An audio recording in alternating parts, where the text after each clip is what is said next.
Vote माग्ने बेला भन्ने शब्द नै यति एउटा हो, अरू मैले सुन्दिनँ कहीँ पनि।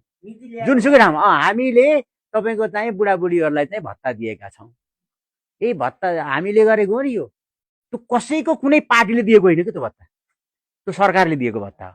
त्यो सरकारले दिएको भत्ता तपाईँको चाहिँ जो सरकारमा गयो त्यसले दिया।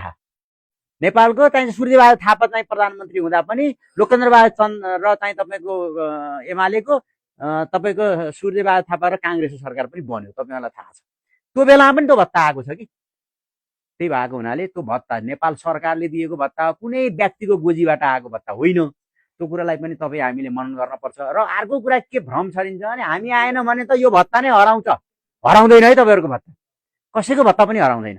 त्यो खालको चाहिँ कुरा भएको हुनाले यी दुईटा कुराहरूमा मैले धेरै बोल्न खोजिनँ, किन भन्दाखेरि यिनै दुईटा कुराहरू चाहिँ तपाईँको राखेको हो। तपाईँहरू निश्चिन्त हुनुहोस्, हामीले चाहिँ विकास निर्माणका कामहरूको लागि अगाडि बढाउँछौँ र एकचोटि तपाईँहरूले घन्टी चिन्हमा चाहिँ भोट हालिदिनुहोस्।